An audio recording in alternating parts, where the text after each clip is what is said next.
Mais uma noite chuvosa e sinistra na cidade. Você está ouvindo o Barão das Sombras. Tem um conto ou um relato de terror? Se tiver coragem de ouvi-lo aqui, basta nos enviar. Agora, pegue os fones de ouvido, apague as luzes e...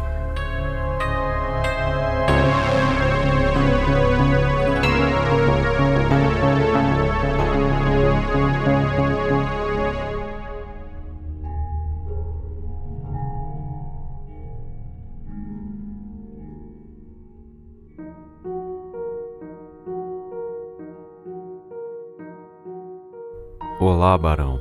Meu nome é Thalita.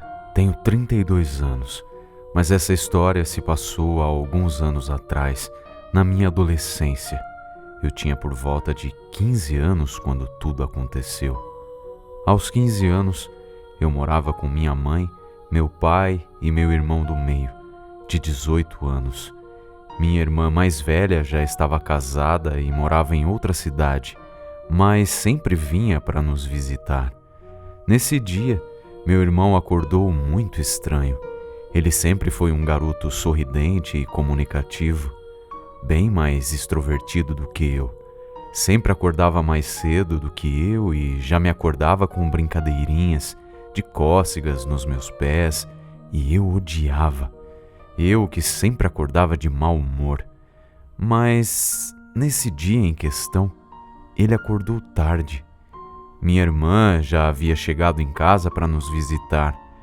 Ele se levantou e, diferente do que fazia todas as manhãs, que era dar um beijo na nossa mãe e fazer cócegas no meu pé, foi direto ao banheiro, sem falar nem ao menos bom dia.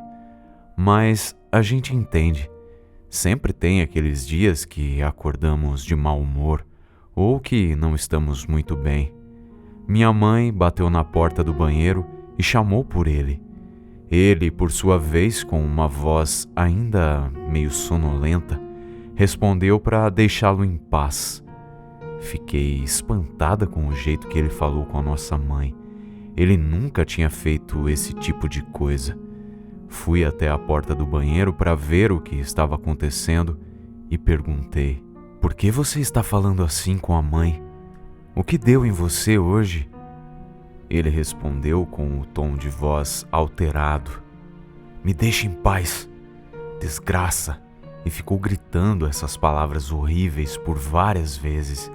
Minha irmã mais velha quis intervir na situação, mas a gente só deixava ele mais nervoso ainda, parecendo um descontrolado, gritando desgraça e socando a parede. Por fim, paramos de falar e ele se calou. Saiu do banheiro e, sem nenhuma palavra, foi até a rua. Fizemos o almoço, ainda sem entender nada do que tinha acontecido com ele. É como eu havia dito, às vezes simplesmente acordamos em um dia ruim, só isso. Então almoçamos e esquecemos o ocorrido pela manhã. Colocamos a conversa em dia, rimos, brincamos e passamos uma tarde maravilhosa juntos. Eu, minha irmã e minha mãe. Já estava anoitecendo e meu irmão ainda não tinha retornado. Já estávamos preocupadas com ele, mas decidimos deixá-lo. Provavelmente estava esfriando a cabeça. E por volta das 23 horas, fomos dormir. Eu e ele dividimos o mesmo quarto. Minha irmã colocou um colchão no chão do lado da minha cama e dormimos. Já era por volta das 23h30 quando ouvi um barulho no portão. Aí eu pensei aliviada. Bom, graças a Deus ele voltou em segurança. Alguns minutos depois, ele entrou no quarto e, sem nenhum barulho, muito quieto mesmo, se deitou e nós dormimos. Por volta das 3 da manhã, ouço um grito altíssimo. Era ele gritando muito: "Socorro! Não! Sai daqui!" Eu, sem pensar em nada, liguei o abajur e na porta do quarto tinha uma mulher de vestido longo e vermelho, todo velho e rasgado, incrivelmente velha e muito maquiada, com os cabelos enormes, mas bem secos e judiados, com um olhar penetrante e olhos vermelhos. Ela olhou diretamente para o meu irmão e disse: "Você me chamou o dia todo. Eu colei em você o dia todo. E fez questão de gritar meu nome dentro da sua casa.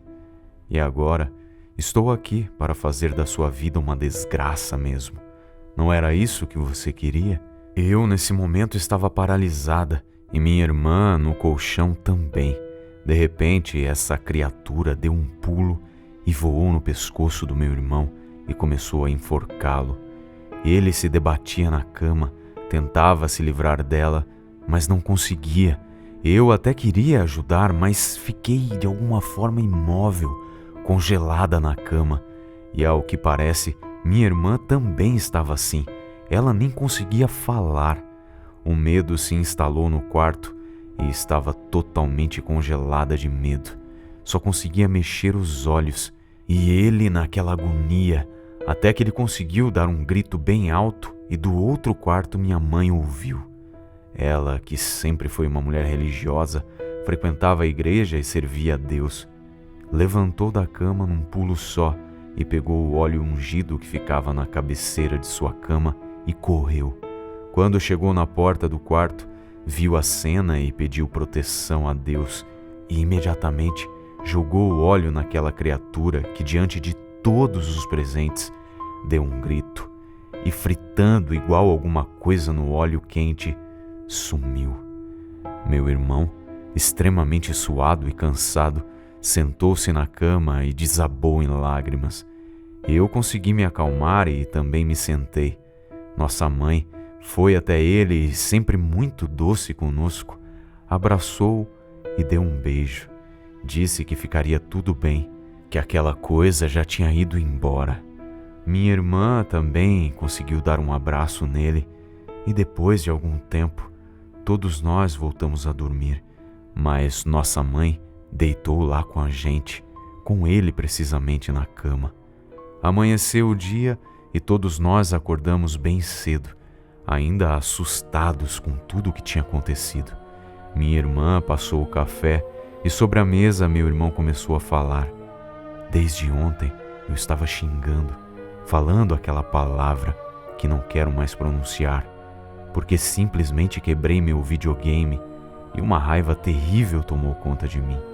E eu, sem pensar, maltratei vocês de toda forma naquela manhã, o tempo todo dizendo aquela palavra.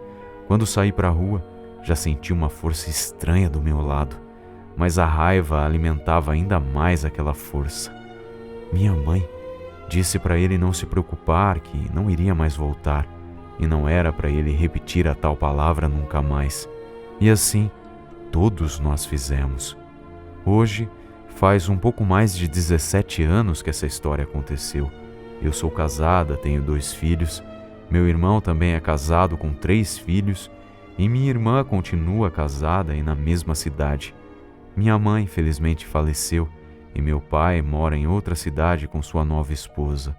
Mas nunca me esquecerei dessa história, nem eu, nem meus irmãos, que a partir desse dia, essa palavra ficou totalmente proibida em nossas casas. Como dizia minha mãe, a palavra tem poder e a maldição atrai maldição. Muito cuidado com o que sai de sua boca. Mesmo que não acredite no mundo espiritual, e independentemente de religião, o bem e o mal estão em toda parte. Essa foi a história de Thalita. Se você também tem um conto ou um relato de terror, envie para oinsólito@hotmail.com. Muito obrigado e até a próxima.